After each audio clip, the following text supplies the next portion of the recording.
So we're going to be doing David and Bathsheba. It happened in the spring of the year, at the time when kings go out to battle, that David sent Joab and his servants with him and all Israel, and they destroyed the people of Ammon and besieged Rabbah. But David remained at Jerusalem. Then it happened one evening that David arose from his bed and walked on the roof of his house. And from the roof he saw a woman bathing, and the woman was very beautiful to behold. So David sent and inquired about the woman. And someone said, "Is this not Bathsheba, the daughter of Eliam, the wife of Uriah the Hittite?" But David sent messengers and took her, and she came to him, and he lay with her, for she was cleansed from her impurity, and she returned to her house. So here's the bad thing he did wrong. How many wives does he have? He can go lay down with them. Okay. And what does he do? Let's mess around with someone I'm not even married with. And the woman conceived, so she sent and told David and said, "I am with child." Then David sent to Joab, saying, "Send me Uriah the Hittite." And Joab sent Uriah to David. When Uriah had come to him, David asked how Joab was doing, and how the people were doing, and how the war prospered. So he's like, let's get the small talk going. And David said to Uriah, "Go down to your house and wash your feet."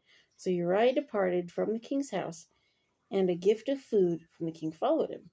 But Uriah slept at the door of the king's house with all the servants of his lord, and did not go down to his house. So when they told David, saying Uriah did not go down to his house, David said to Uriah, "Did you not come from a journey? Why did you not go down to your house?" And Uriah said to David, "The ark and Israel and Judah are dwelling in tents, and my lord Joab and the servants of my lord are encamped in the open fields. Shall I then go to my house and eat and drink, and to lie with my wife? As you live, and your soul lives, I will not do this thing." Then David said to Uriah, "Wait here today also, and tomorrow, and I will let you depart." So Uriah remained in Jerusalem that day and the next. Now when David called to him, he ate and drank before him, and he made him drunk. And all evening he went out to lie on his bed with the servants of his lord, but he did not go down to his house. So he's thinking, I'll get you drunk, you're going to go on to be with your wife. Nope, he's trying to cover up that mess that he did. In the morning, it happened that David wrote a letter to Joab and sent it by the hand of Uriah. And he wrote in the letter saying, "Set Uriah in the forefront of the hottest battle and retreat from him, that he may be struck down and die." So, David, he's not stupid. He's thinking, okay, let me find a way to kill this guy since he's not helping me cover up my mess. So it was, while Joab besieged the city, that he assigned Uriah to a place where he knew there was valiant men. Then the men of the city came out and fought with Joab, and some of the people of the servants of David fell, and Uriah the Hittite died also. Then Joab sent and told David all the things concerning the war, and charged the messenger, saying, "When you have finished telling the matters of the war to the king, if it happens that the king's wrath rises, and he says to you, 'Why did you approach so near to the city when you fought? Did you not know that they would shoot from the wall? Who struck Abimelech, the son of Jerubbeth? Was it not a woman who cast a piece of a millstone on him from the wall, so that he died in Thebes? Why did you go near the wall? Then you shall say, Your servant Uriah the Hittite is dead also.'" So the messenger went and came and told David all Joab sent by him. And the messenger said to David, "Surely the men prevailed against us and came out to us in the field. Then we drove them back as far as the entrance of the gate. The archers shot from the wall at your servants, and some of the king's servants are dead, and your servant Uriah the Hittite is dead also." I would find it pretty fishy if I was telling David this, and he didn't even shed no tear. Be going, okay, something's going on. Then David said to the messenger, Thus you shall say to Joab, Do not let this thing displease you, for the sword devours one as well as another. Strengthen your attack against the city and overthrow it. So encourage him. When the wife of Uriah heard Uriah, her husband, was dead, she mourned for her husband. So she loved her husband, And when her mourning was over, David sent and brought her to his house, and she became his wife and bore him a son. But the thing that David had done displeased the Lord. Yeah.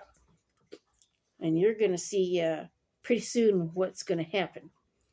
Because next, Nathan is going to rebuke David. That's the prophet. And he's going to come and be like, this is what God told me, buddy boy. So, you can't do something and think that God is not going to notice. He's going to notice, okay? He's not going to just sit there and make every single decision for you. You got to make your decisions for yourself, okay? Well, you got to recognize there's going to be consequences, whether good or bad, to any decision that you make in life. It's just how life is. So, Anyway, yeah. I mean, I'm the type of person that if I was in Bathsheba's place, I'd be like, no, you're going to have to kill me, or rape me, something, because I ain't laying down with you, But she could have been scared. I don't know what was going through her mind, So she probably thought that maybe she would die if she refused me. I don't know. I don't know what she thought. It doesn't say. But just the person that I am, can't speak for everybody, but the person that I am, I'd be like, and no, it's going to go down one of two ways. You're going to have to kill me because I say no. Or you're going to have to rape me. And I ain't going down without a fight. Because I'm not just going to willingly lay down with somebody that's not my husband. No. No.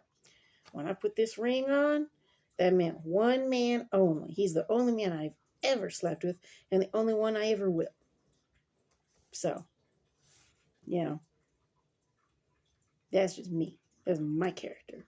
And, So, anyway. Tell me what you think. If, on the men's side of you, the men out there, if you see a woman and she naked, are you going to want to just do whatever no matter what? Or are you going to be like, let me think about this? And on the woman's side, if a man, maybe even power or authority, says, hey, let's get freaky, are you going to just go on with it? Even if you're married, or are you going to be like, no, I'm not doing that? What do you say? Peace.